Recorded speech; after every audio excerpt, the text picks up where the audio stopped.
Welcome to my YouTube channel. Today we will studying about fundamental right of Indian citizen.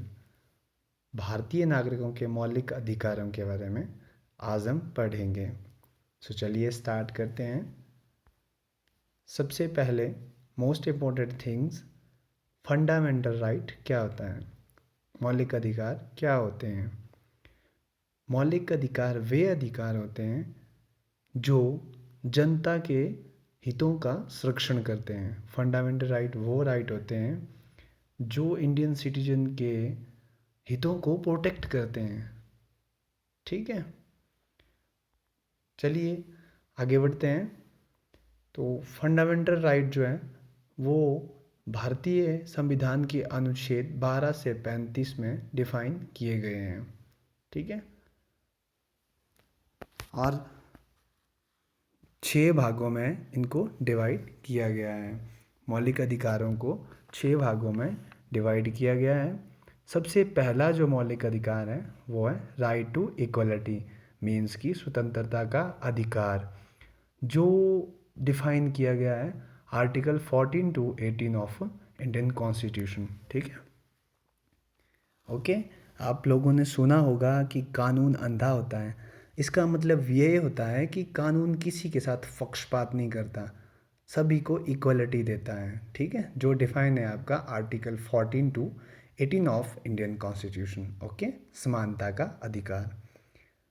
Next है आपका right to freedom, स्वतंत्रता का अधिकार, जो define है आर्टिकल 19 to 22 संविधान के अनुच्छेद 19 से 22 में आपका स्वतंत्रता का अधिकार डिफाइन किया गया है। ठीक है, जिसमें आर्टिकल 19 में आपको 6 फ्रीडम का भी वर्णन किया गया है।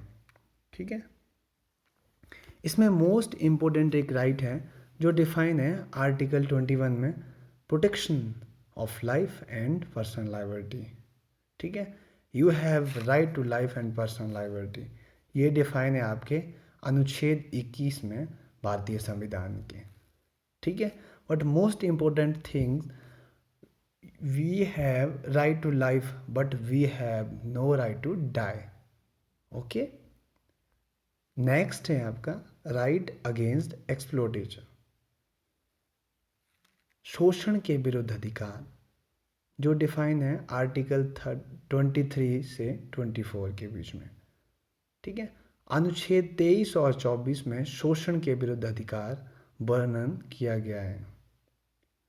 देखिए इसमें एक लाइन ऐड की है, article 24 prohibits employing children below the age of 14 years in any hazardous profession.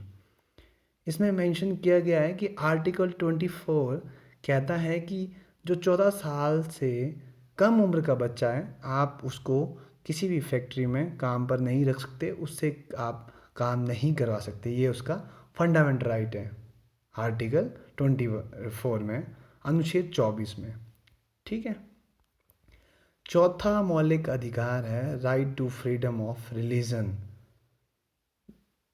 धार्मिक स्वतंत्रता का अधिकार, जो डिफाइन है आर्टिकल 25 से 28 के बीच में।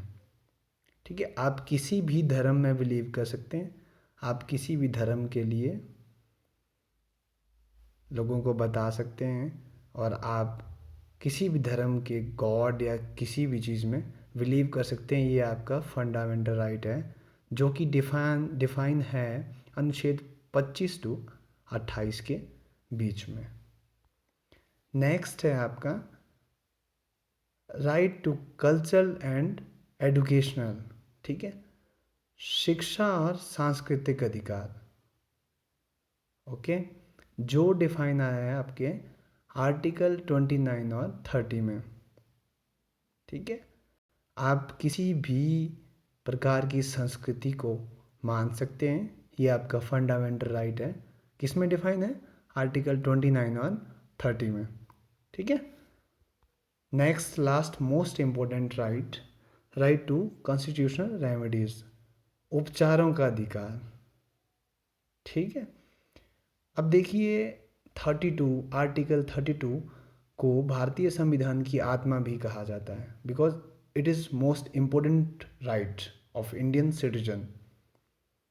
ठीक है, जब भी कोई व्यक्ति आपके फंडामेंटल राइट्स का हनन करता है, आपके फंडामेंटल राइट्स को वॉयलेट करता है, तो आप उसके अगेंस्ट जब कोई आपके पास रेमेडीज़ हैं तो वो डिफाइन है आपके 32 में, आर्टिकल 32 में। ठीक है, तो आप संविधान के अनुच्छेद 32 में आप डायरेक्ट सुप्रीम कोर्ट में रिट पिटीशन फाइल कर सकते हैं उस व्यक्ति के अगेंस्ट। ठीक है, और अनुच्छेद 226 में आप हाई कोर्ट में उस व्यक्ति के खिलाफ रिट पिटीशन फाइल कर सकते हैं जिसने आपके अधिकारों को वॉयलेट किया हो। ठीक है, so thank you, have a nice day. अगर आपको मेरी वीडियो अच्छी लगी हो तो लाइक करें, शेयर करें और चैनल को सब्सक्राइब करें।